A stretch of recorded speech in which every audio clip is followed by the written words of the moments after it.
If you've been following the crypto space for the past sort of few days to a week, no doubt you would have seen some incredible stuff going on around Bitcoin SV or BSV. Well, just in the past 2 days and really just the past 24 hours, the Twitter echo chamber of cryptocurrencies, community and sentiment has rallied behind those who have suffered some attacks and litigation around BSV. And not only that, we've had some major platforms, some major exchanges announce they are delisting the coin as well. This is just an incredible story that has absolutely blown up in such a short amount of time, and it really shows the strength of the community and those that get behind truth and transparency and support those who are deserving of those support as well. So guys, in this video, I'm going to break down exactly what has gone on with Bitcoin SV. What is the story? Where did this all begin? Where's it up to now? And I'm going to give you my opinion on where this may be going in the near future.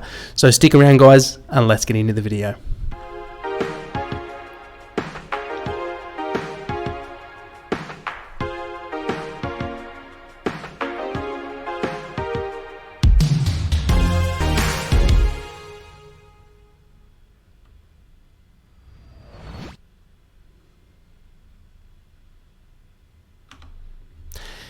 Now, where this really all started is with some people being threatened with litigation in the form of a libel lawsuit.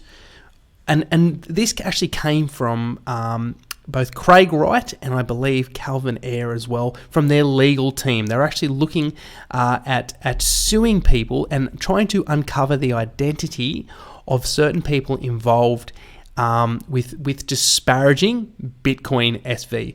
So what actually happened is, as we can see in this article here, Craig Wright threatened libel suit in letter to Bitcoiner demands apology. So there was a guy on Twitter, a certain guy behind a handle, an anonymous user, who was saying some certain things about Bitcoin SV, and he's the one that was actually targeted with this lawsuit. However, they didn't actually know his identity at the time. So what I believe happened is they put out essentially a bounty for anyone that could uncover the identity of the person behind this particular handle. Now, from there, the community rallied behind this guy and created this meme, this hodl-naught meme, and thus a legal fund was created as well. Now, people throughout Twitter were using this moniker, they were using this small image as their bio and calling themselves hodl-naught, and they were doing that as a way to essentially say we're all hodl-naught. So if you're going to come for hodl-naught, well, we're all hodl-naught. And you're never going to be able to find who it is because we're all this. And they raise this legal fund for costs for this individual to support themselves in court if this actually went to court. Now from there, this is when things just started getting absolutely crazy. Peter Mccormick, who's a well-known cryptocurrency, influencer. He has a podcast. He influenced a lot of people in this space. He's a cool guy. I've listened to one or two of his podcasts. He was actually sued as well. He received a letter from Craig Wright and this guy Calvin Ayre as well, suing him for libel, for damages as well, for making disparaging comments, I think, about these individuals and about Bitcoin SV as well. And here's where it got really, really crazy. Instead of Peter maybe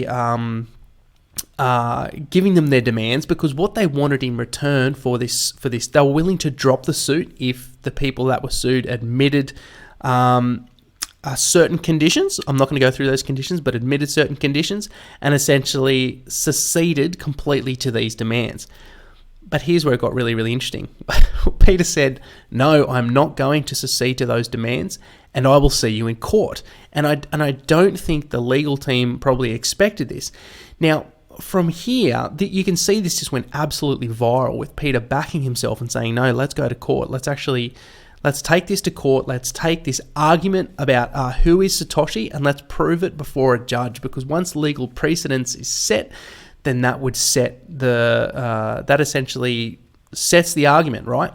It's it. Once all the evidence is brought in, you have discovery, where various documentation and emails and all sorts of information can be presented to a court. And once there was a ruling, there would be no argument from that. So whichever way the judge actually went, I think that if it went in the positive side towards CSW, I think that would probably benefit him to a small degree, but I think the community would actually still be rallying behind Bitcoin. If it went the other way, then we know what would happen. This community would stay rallied behind Bitcoin, and then the argument will be done. So Peter said, look, I'm going to back myself, and I'll see you in court. So it went absolutely viral. It got 1,800 retweets, 8,000 likes, and 1,000 comments. And here's where it got absolutely crazy. CZ, the CEO of Binance, and this is actually a later tweet. He initially had said that he had enough of some of the communication coming from CSW and had threatened to delist BSV off Binance if these lawsuits, somewhat frivolous lawsuits, continued. And he actually said he responded to Peter McCormack's response letter by saying, "Masterpiece, you have my full support, Peter. To be clear, I don't choose sides on technology. We let the market do that. I'm against fraud, such as lying to someone. As such, it is my strong opinion that," and he says here, Craig Wright is fraud. Now, down here, Peter McCormack actually says, "Thanks, CZ. Can I borrow your lawyers and some Binance coin?" And CZ responds, "For this anytime."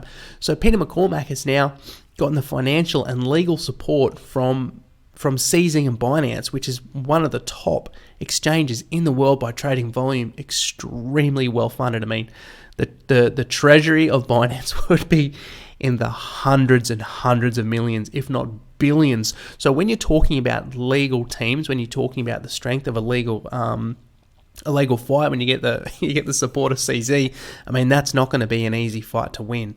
You're talking big lawyers on retainer. You're talking some of the best in the world. So things just got absolutely crazy. Now, following this, it got even more insane.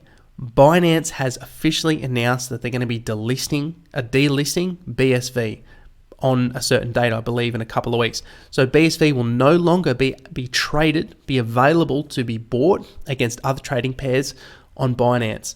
And immediately following that, we had Eric Voorhees, the founder and CEO of Shapeshift, announce that they're standing with Binance and CZ sentiments, and they'll be delisting Bitcoin SV from Shapeshift within 48 hours. But wait, it gets much more insane. Blockchain.com has said that they will be discontinuing support for BSV by May the 15th and have put a latest blog post. We've then got Kraken, another one of the biggest exchanges in the world. It's one of the longest running exchanges. It's been around for a long, long time. Have put out a poll saying, should we delist Kraken? Should Kraken delist Bitcoin SV? 73% have said yes, it's toxic. 20% have said don't care. With a huge amount of support. We've then had Charles Hoskinson, the founder of IOHK, one of the co-founders of Ethereum, and I've interviewed Charles on the channel. It was an amazing interview. Love the guy, extremely articulate, intelligent, and a nice guy, and really knows his stuff. Has said that he's proud of CZ and Binance. They stood up for the entire community against bullying and fraud. I hope more exchanges follow and we can end this dark chapter in crypto's history. Then we had Tyler Winklevoss. I mean, Tyler and his brothers were the guys that sued Mark Zuckerberg and Facebook, and got a settlement, and then invested into Bitcoin, and then ended up their Bitcoin purchase. I think they bought Bitcoin at I think it was between $10 to $30, something around there. They used essentially $60 million of that settlement to buy huge amounts of Bitcoin, and now they're very, very wealthy. They're also the founders of Gemini, which I believe was the first exchange in America to get the BIT license in New York. Gemini is like a very, very well regulated exchange. It's a very safe exchange. It's more kind of an institutional, professional exchange. So these guys have said just in, Gemini never listed PSV in the first place. And then we've got Anthony Pompliano. Anthony, I'm sure you guys know who Pomp is, saying Binance delisted BSV, Shapeshift delisted, Kraken is considering delisting BSV, who is next?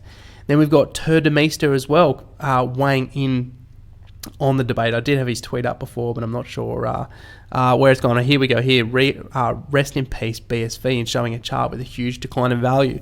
So as we can see, we've got some huge players, and this is just really in the early days. We've got some huge players weighing in on this. We've got massive delistings. We've got people with huge amounts of influence getting behind the community and supporting people like Peter who need the support in this legal fight. Because one thing you have to note, if you look into this a little bit further, quite a few people were actually got letters for